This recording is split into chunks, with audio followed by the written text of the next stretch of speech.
देखिए, दो तरह के हमें सिद्ध मिले हैं।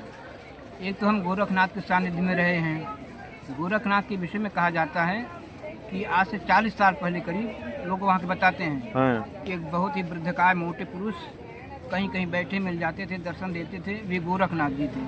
अब वे दिखाई नहीं देते, लेकिन जब उनके हम स्थान पर रहे तो वे प्रायः हमें दिखाई दिए। हमारे पास जैसे आप बैठे हुए हैं, अच्छा, ऐसे आते थे।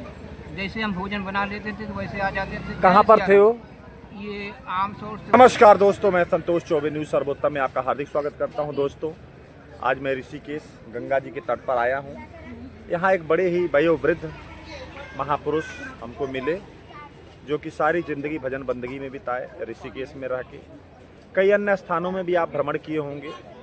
दोस्तों, इन महापुरुषों से मैं बातचीत करके आपको आजकल दिखा रहा हूँ कि संतों की जीवनी, संतों के बारे में उनका क्या रहनी सहनी है। दोस्तों, देर न करते हुए बातचीत करके उनका आशीर्वाद प्राप्त करते हैं। हम भी करेंगे और आप भी करिए। महाराज जी, मैं आपको कोटि कोटि चरण वंदन करता हूं, हमारे टीम की तरफ से भी और हमारे श्रोताओं की तरफ से भी जो आपको इस समय सुन रहे हैं। महाराज जी, कृपा करके आप अपना शुभ नाम और अपने बारे में थोड़ा सा बताएं। थोड़ा तेज बोलिएगा। सीताराम।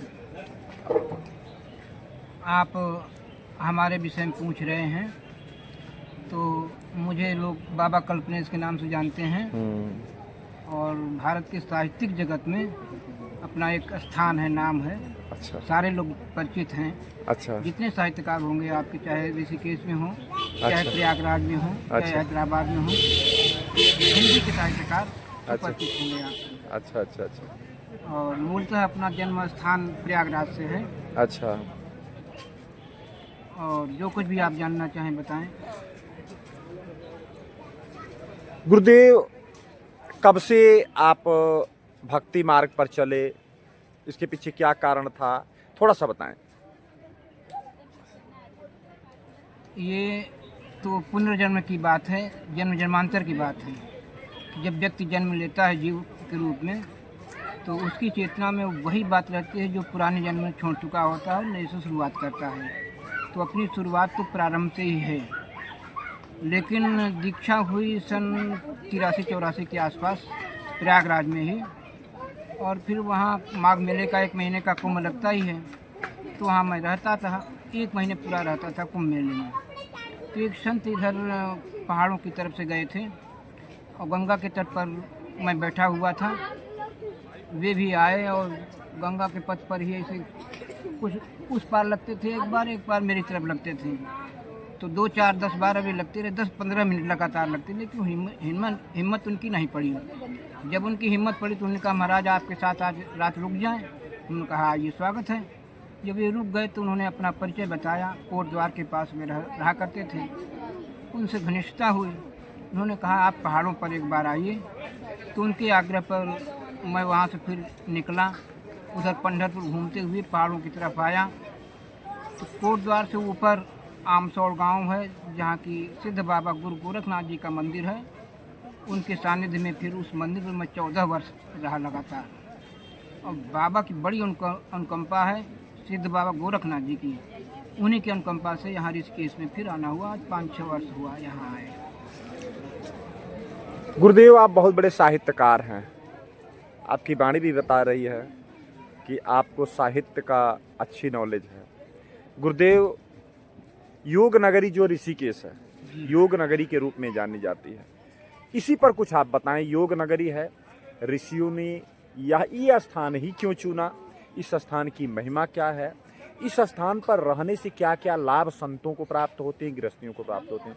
आपसे अच्छा हमको लगता है शायद ही कोई और बताएगा, क्योंकि आप एक बहुत बड़े विद्वान आदमी हैं। बताएं गुरुदेव, अच्छा तरह से थोड़ा बताएं। देखिए, ऋषिकेश पहाड़ों की गोद में बसा हुआ है और गंगा बिल्कुल ऋषिकेश से निकल रही है बाहर की ओर, अब आगे मैदान में। तो यह स्थान श्रम्य स्थली है। ध्रुव भी आकर यहाँ तपस्या किए थे अपने समय में। यह तपस्वियों की स्थली है। यहाँ पर ऋषिकेश इसीलिए इसका नाम ही पड़ा। यह ऋषियों का स्थान है। आदिकाल से, जब से सभ्यता हमारी जागृत हुई, तब से यह ऋषियों का स्थान है। यहाँ ऋषि रहा करते थे। आज भी यहाँ पर ऋषि महात्मा ही रहा करते हैं। साहित्यकार भी हैं, ऋषि महात्मा भी हैं।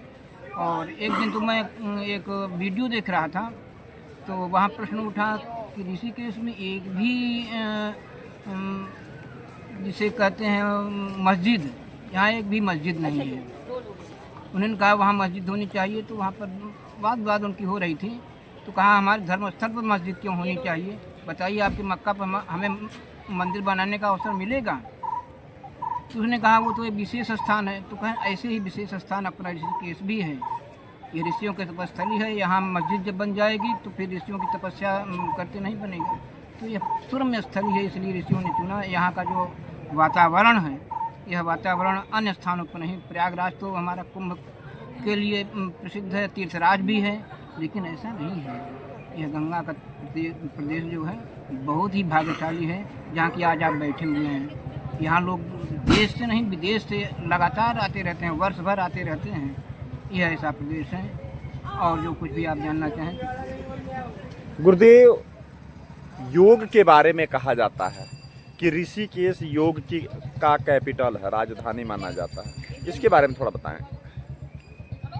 देखिए, जहाँ संत रहेंगे वहाँ योग की ही बात होगी, चाहे वह भजन का योग हो, चाहे ध्यान योग हो, चाहे कोई किसी भी तरह का योग हो, जो साधना का योग होता है।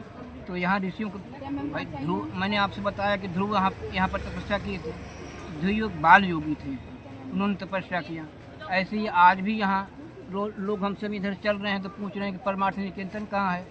परमार्थ निकेतन में मुनि जी महाराज हैं, वे अच्छे चिंतक हैं राष्ट्र के, और सारे देश नहीं विदेश में भी वे जाने जाते हैं। ऐसे ही यहाँ अनेक संत हुए हैं जो योग ही किए हैं लगातार। योग का मतलब कोई श्वास प्रश्वास का योग ही नहीं है। योग का मतलब यह है कि आप अपने जीवन को ईश्वर से जोड़ें और समाज से जोड़ें, राष्ट्र से जोड़ें, मानवता से जोड़ें। योग का ये सीधा मतलब है। और आप जो पूछना चाहें फिर मान लीजिए। गुरुदेव, कहा जाता है कि जहाँ पर ध्रुवशिला है, भागीरथी आश्रम से इधर से जी हाँ, परमार्थ निकेतन तक, दोस्तों देखिए गंगा जी बिल्कुल शांत बह रही हैं, देख लीजिए। गुरुदेव, कहा जाता है कि इसके पीछे कोई रहस्य है। क्या रहस्य है, कृपा करके बताएं।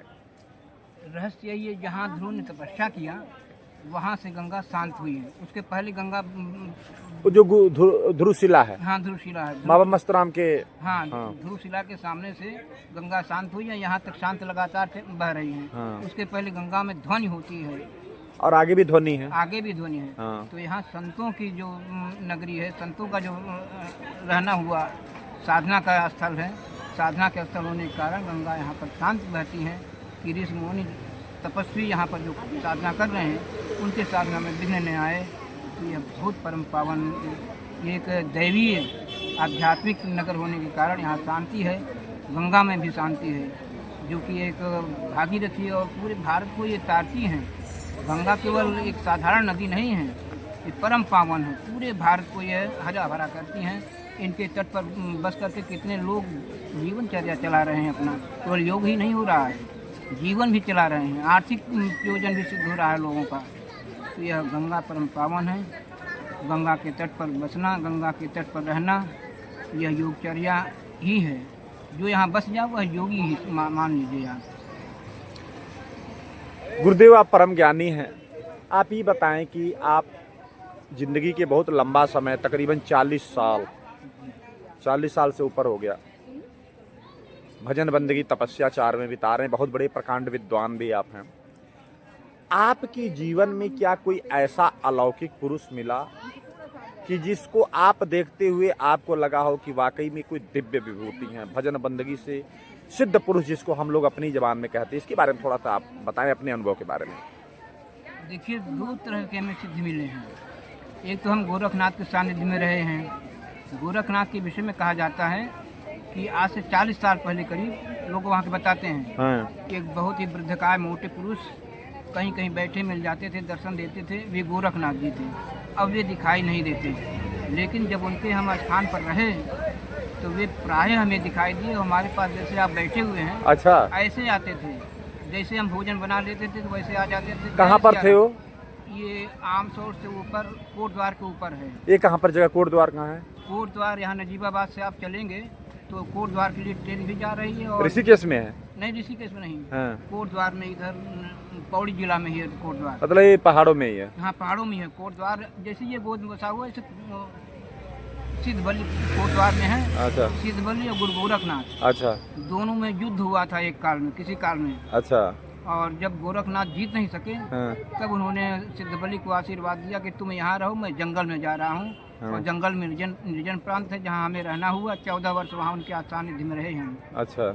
और इधर इस बार बहुत अच्छा मेला लगता है। आप अगर भंडारा करना चाहें सिद्धबली के स्थान पर। सिद्धबली कौन थे महाराज जी? हनुमान जी थे। अच्छा अच्छा। सिद्धबली हनुमान जी थे। अच्छा। दोनों में युद्ध हुआ। अच्छा। जब भेंट हुई दोनों में किसी बात से, जब युद्ध हुआ तो दोनों में जीत नहीं हो सकी, क्योंकि सिद्धबली और गोरखनाथ एक ही स्वरूप है। हाँ। शिव के स्वरूप अवतार हैं। हाँ। गोरखनाथ जी और सिद्धबली शिव के अंश हैं। हाँ। 11वें रुद्र हैं। हाँ। तो दोनों में जीत हार नहीं हुई। अच्छा। तो गोरखनाथ स्वयं उन्होंने जब अंतर विचार किया तो ये तो मेरा ही स्वरूप है। हाँ। तब उन्होंने कहा कि तुम यहीं रहो, हाँ। मैं जा रहा हूँ जंगल, मैं हार गया, तुम जीत गए। अच्छा। गुरुदेव, आप कह रहे हैं कि वहाँ पर लोग बताते थे कि कोई बुजुर्ग मोटे काय के महापुरुष योगी आते थे, और आप भी बता रहे हैं वो योगी कैसे थे, क्या आपसे बातें करते थे, और आपको, आप जब उनको देखते थे तो क्या अनुभव आपको होता था, क्या आपसे बोलते थे वो? देखिए, योगी गोरखनाथ जी अपने मूल स्वरूप में जैसे बताया गया कि वे बैठा कहीं मिल जाते थे। जैसे इधर से आप चल रहे हैं तो वे बैठे हुए मिल जाते थे। तो वे उन्होंने स्वप्न में हमें दर्शन दिया उस स्वरूप में। अच्छा।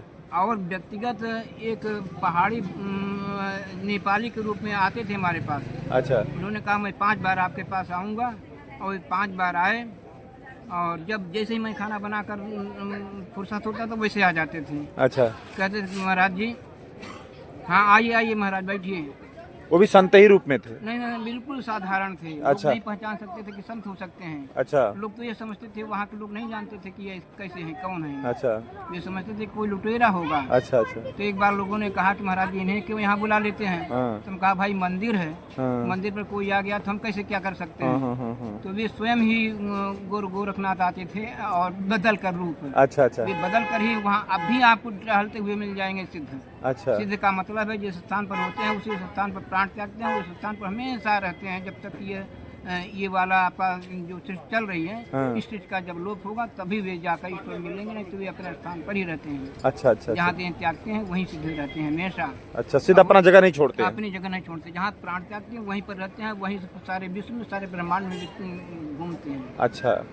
तो महाराज जी, और किन सिद्धों और किन महात्माओं का आपने इतने लंबे टाइम आप रहे हैं पहाड़ में, ऐसे अलौकिक विभूतियों के बारे में थोड़ा सा और बताएं। देखिए, अलौकिक तो हमारे गुरु स्वयं, गुरु जी हमारे अलौकिक थे। अच्छा। हमारे गुरु जी हमें स्वप्न में दर्शन दिए थे, और उनके विषय में जब हमने पूछा, जहाँ से हम दीक्षित हुए हैं, कि महाराज ये कौन से अभी जो आए थे। हाँ। सफ़ेद वस्त्र पहने थे, एकदम साधारण सफ़ेद वस्त्र और साधारण दाढ़ी, सफ़ेद बाल। हाँ। आए और बैठाया। हमने कहा महाराज जी बैठिए, जैसे बेंच पे आप बैठे हुए हैं हम हाँ, बैठे हुए हैं। हाँ। दोनों एक ही तख्त पर बैठ गए। हाँ। हमने कहा महाराज जी चाय बनाया जाए। हाँ। उन्होंने कहा चाय नहीं, ईश्वर प्रेम चाहता है राम, और वही प्रेम मुझे चाहिए। जब उनसे हमारी इतनी वार्ता हुई और फिर इतना कहकर वे चले गए। हाँ। चले गए तो महाराज जी हमारे स्वामी जी थे, तो उनसे हमने पूछा कि महाराज जी ये कौन थे। कहा इनके विषय में कोई जानता नहीं, ये हिमालय से आते हैं और कभी कभी आते हैं और घूमते हैं और फिर हिमालय चले जाते हैं। ये स्वतः आते हैं, स्वतः चले जाते हैं, इनके विषय में कोई जानता नहीं, नहीं इनसे कोई पा सकता है। अच्छा। बस इतना बताए। और वे फिर और क्या पहने थे? केवल सफ़ेद वस्त्र पहने हुए थे, जैसे नीचे धोती पहनते हैं ऊपर अंगूठा ओढ़ते हैं, बस इतना ही। अच्छा। सफ़ेद दाढ़ी सफ़ेद बाल। कोई ऐसे भी सिद्ध का आप दर्शन किए हैं कि जो चमत्कार दिखाने से, लोग चमत्कार दिखा देते हैं, कोई दुखी हो, बीमार हो, कोई गरीब हो, उसको इसके बारे में? इस तरह के योगी तो स्वयं गोरखनाथ ही जी थे। अच्छा। गोरखनाथ जी, वे जब उनके यहाँ दरबार में हमारा आना हुआ। हाँ। तो एक दिन पानी बरसने लगा। छोटी सी कुटिया है जंगल में आपकी? हाँ, उन्हीं की, जहाँ उनके मंदिर है। छोटी सी कुटिया है, एक कमरा है केवल, छोटा सा। अच्छा। तो जब पानी बरसा तो हम भीग गए तो ठंड लगी तो बुखार जैसे हो गया। तो वे आए और उन्होंने मंत्र पढ़ा, फूंके। अच्छा। फूंके 4-5 फूंके, और जब नींद खुली थी हाँ तो कौन था ये, और फिर सवेरे में बिल्कुल हम अच्छे थे। तो वे सारे रोगों का उपचार करते थे गोरखनाथ जी। इसीलिए गोरख धंधा एक शब्द चल पड़ा है समाज में कि गोरख धंधा है। जब ऐसे आप करते हैं गोरख धंधा उसको कहते हैं। हाँ, तो समाज के लोग गोरख धंधा कहते हैं। गोरख धंधा ऐसा नहीं है, गोरख जी सिद्ध थे। अब वे जिसको फूंक देते थे या जिसको कुछ कह देते थे या जैसा उपचार कर देते थे, वैसा उपचार समाज में और कहीं मिलने वाला नहीं है। वे ऐसे सिद्ध महापुरुष थे, और अगर आप हमें कहें तो हम आगे निकल जाएं, क्योंकि अच्छा गुरुदेव, हाँ, आपने बहुत टाइम दिया है। बस छोटा सा एक और आपसे निवेदन है कि आप ये बताएं कि थोड़ा सा वेदों के बारे में और ऋषिकेश का मिला जुला थोड़ा सा आप कोई व्याख्यान दे दें, बस 1 मिनट का, बस ज़्यादा नहीं आपका टाइम लूँगा। देखिए, वेदों से हमारा कोई उतना पढ़े उड़े नहीं वेद हैं। वेद के जितनी बातें होती हैं वे स्वतः हमारे जैसे क्षुद्र पुरुषों में उद्भूत होते हैं गुरु कृपा से। तो जो वेद के अनुयायी हैं वे हाँ और न में क्या करना चाहिए क्या नहीं करना चाहिए, ये सारी बातें वेद की ही हैं। कि हमें क्या जैसे देव पुरुष कहते हैं, अतिथि देवो भव, मातृ देवो भव, पितृ देवो भव, गुरुदेव भव। हाँ, ये सब देवता हैं। तो ये किसकी वाणी है? ये वेद की वाणी है। ये हमारी वाणी नहीं है। लेकिन हम कहते हैं कि ऐसा वेद है। वेद मतलब ज्ञान। वेद का सीधा सा अर्थ है ज्ञान।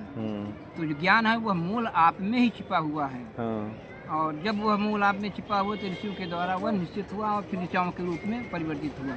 अच्छा, यह वेद की बात है।